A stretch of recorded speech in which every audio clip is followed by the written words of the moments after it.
Okay, welcome back. Hey, thanks, Rob. Thanks for doing the show, Scott. Yeah, pleasure. Happy to. I've got Scott McCammon from the Milton Chamber of Commerce. Yeah. Official title? President and CEO. President and CEO. So, thanks for doing the show. Oh, it's a pleasure. Yeah, I've seen all of my chamber buddies doing the show, so Yeah. I figured it was time that I had to do it too. Thank you for doing it. I'm on like the chamber circuit right now. Let's see if I can get Ian McLean next. So, Ian, if you check this out, you know I'm going to be asking. Ian, do the show. Do the show. Thank you. I appreciate that. Nothing like peer pressure.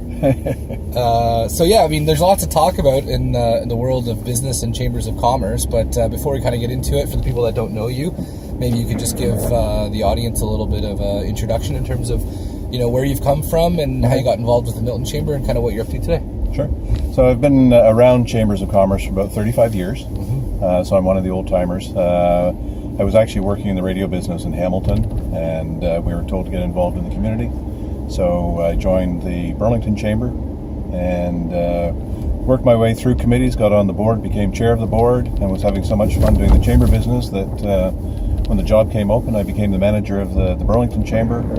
Then I was there for 11 years and then recruited by the Ontario Chamber, so I went there as the Vice President General Manager for another 11 years. Wow.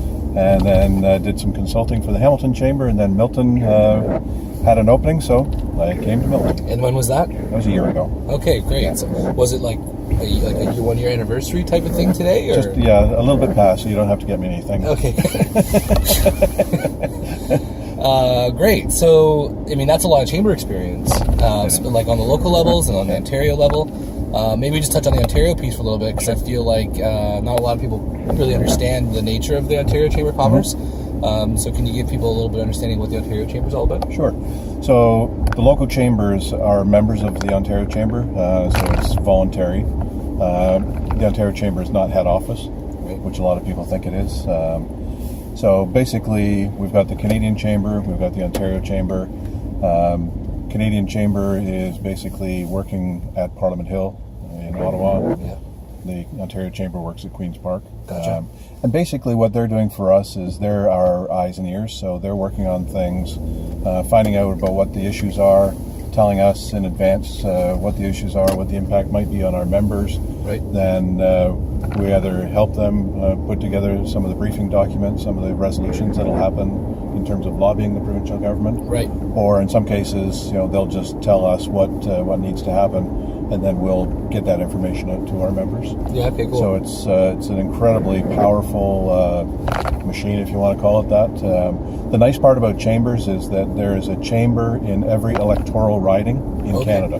Cool. Right. So when a politician from Ottawa or from Queen's Park goes home on Constit Day on a Friday, right, they will be answering to their local Chamber of Commerce. Cool. And there is no other business association that has that reach. That's super cool. And I think that speaks a lot to this advocacy that the Chamber does that's a lot behind the scenes in most chambers that I've seen anyway. I mean, I know certain hot topics, like one we're going to talk about in a minute, kind of brings more visibility to that type of stuff. The way we like to describe it, is that... No, go.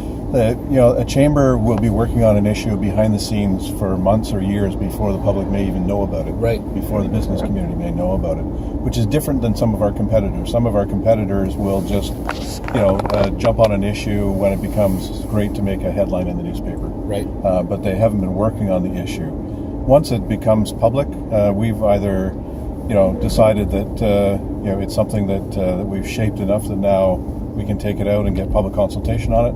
Or we're going out saying, you know what, we've done what we can, and it still is bad legislation, so now we need to fight it. Right.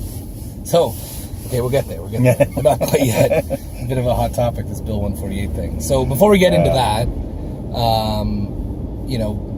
as a leader in an organization, Chamber of Commerce, chambers kind of have this interesting dynamic inside a community, because you have a lot of stakeholders. You have the membership of the chamber itself, the broader business community, which I call future members. Future members, exactly. Great perspective. And just huge shout out for anybody who isn't a part of a Chamber of Commerce. So Intrigue Media is a part of more than 10 chambers of commerce. I appreciate it. We joined up in Guelph when we first started, and it gave us the opportunity to connect with amazing potential clients.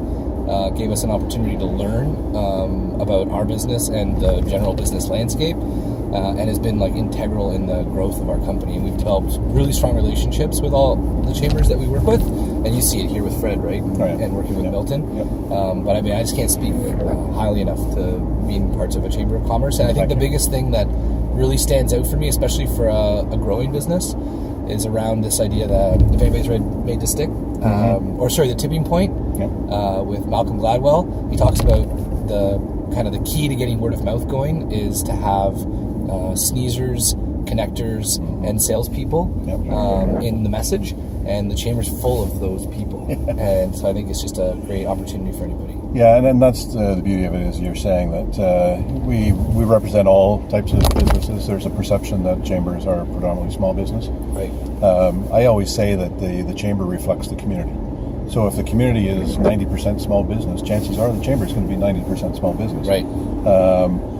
So the chamber, if the community has predominantly manufacturers, then the chamber is going to be predominantly manufacturers. But you've always got a mix. So I always look at a chamber, and I try to dissect the membership and see, are we truly representing everything that is in the community? So if we have, like in Milton, we have a lot of warehousing distribution. Right. Do we have that in the membership? We do, so that's good. Great. If there are certain segments that are missing, then we try and develop new products that will attract membership from that segment. Right. So, for example, when I came to Milton, we've got all the large companies that are members and supporting us from a good corporate citizen perspective, but weren't necessarily engaged. Right. So I wanted to get them engaged. Yeah, big time. So I started a roundtable for all the HR professionals in the larger companies. Awesome. Yeah, and it's taken off. It's one of the best things we ever did, and now we've got 25 or 30 of Milton's biggest employers that are meeting monthly and talking about issues. That's super cool. Yeah. Congratulations. That's a really cool project. Thank you. Yeah, you're welcome. In terms of how we operate on a day-to-day basis, the staff are doing a lot of things, but we need volunteers, and we rely heavily on our volunteers to help plan our events, help to run the events. There's some people that aren't necessarily on the committee. They will also just volunteer for our sports celebrity dinner, for the awards dinner, for the golf tournament. So in an environment, volunteerism is becoming ever more difficult. From like the bigger kind of not-for-profit world, there's trends and reports around people have less time volunteering. It's more difficult to get people engaged. So what are you guys doing to engage volunteers? So I think we haven't felt that trend. Awesome. So we don't really. I mean, we always need more volunteers, but we try and make sure that the volunteers have fun in what they're doing, that they know the expectations and what's required of them, and we try not to overburden them. So you try and have little subcommittees or have people doing things that are more suited to their personality or to the amount of time that they do have. Yeah. Okay. So I think it's when you're running a business like we are, volunteers are kind of part of our team, part of the staff. So you're just using people strategically and playing to their strengths, not overburdening them and talking to them. Making sure that when they're running into trouble. Yeah, it sounds so simple when you break it down like that, but I think a lot of people miss out on these little ideas, like playing to their strengths, talking to them, making sure we're relevant in terms of what they have in terms of time and what they want to do. So yeah, and part of it, everyone talks about millennials and how people, generationally are different in the way they approach things, and I embrace that. I love that. Yeah. So I want to make sure that if we're trying to engage the millennials, that we do it in a way that's good for them. Okay, that's a huge topic, right? Yeah. Millennials. It's like this. That's another car ride. Yeah, we got to just touch on it. We got to touch on it, right? Because from my perspective, I work with essentially 90% of our staff are millennials, and I couldn't be more excited to go to work every day. They're just eager to learn. They're eager to help each other. They're eager to do their best. It's really refreshing. I feel like we have this unbelievable team. I've worked in lots of organizations, and I just couldn't be more stoked with the group we've got. But there seems to be this negative connotation with the word millennials. It's almost like a swear word. So what are you doing to love working with them and engage millennials? So again, I think the people that listen to the rhetoric or that believe some of the negative stories haven't been in the trenches with millennials. Right. Haven't tried to actually work with them. They're trying to force old systems onto a new generation, Right. which I think is completely wrong, right? So I don't think that we can, we in the chamber world, we always talk about the fact that we're not our grandfather's chamber. So Right. the chambers have evolved to match whatever is the new business model, whatever this is the new generation. So I think we get it to a great extent because we're dealing with change all the time, and because we need volunteers, we need to figure out a way to keep people engaged and keep them interested. So I find a great energy with young entrepreneurs, young professionals, Cool. and I feed off that. So Well, it almost seems like a mindset. Just want to work with them. It's exciting. And then work from there. and Shan, it's how I stay young. Yeah. Well, it's working for you, Scott. It's working. Okay, thanks. So, okay. Meat and potatoes then for a second. Yeah. Chamber. Oh, I thought we were having lunch. Bill 148. Yeah, Bill, okay. What's the deal? Everybody's like up in arms. I was at at the Profit 500 conference in Toronto yesterday, and the BDC economist was there, and there was a guy from Deloitte who kind of broke it down and the impacts, and like people are just not happy, not okay. So I think it's partially due to a lack of clarity and confusion in terms of like what is all this stuff like what's actually going to happen, right. But like what's your take on it and what's going on with this? So there are a lot of different pieces to Bill 148. The minimum wage increase is part of that. We were angry in the beginning because when Bill 48 was introduced and when they started doing consultation, minimum wage wasn't even part of it. Right. Wasn't even on the table. And it was just over a weekend, it suddenly became an issue. I back up a step and I'll tell you that the business community is not against a fair wage. Right. We think that people should be paid fairly. We think that over the years there probably should have been increases in the minimum wage. Right. So we probably are, below where we should be. Where we're concerned is the speed of change. Right. Right. It's happening too fast. Because businesses need time to react. In some cases, they may have long-term contracts if they're in a supply chain, so they can't change what they're charging their customers. In some cases, if you're a restaurant, it's very difficult to just arbitrarily increase your prices, Right. because people will go to a different restaurant. Yeah. So again, it's not that we don't want to pay a fair wage. We're just concerned about the speed of change and the impact that it's going to have. And frankly, the consumers are going to feel it. Prices will increase. Yeah. People will. It has to, right? Yeah, hours will be cut. Restaurants will be closed. A little bit more, so there will be less access to some retail. So the landscape is going to change, and as long as the consumer understands that, then that's fine. But I think what's going to happen is suddenly prices will have to increase because of Bill 148, and the general public will blame business. Right. And we're just reacting to what the government's doing.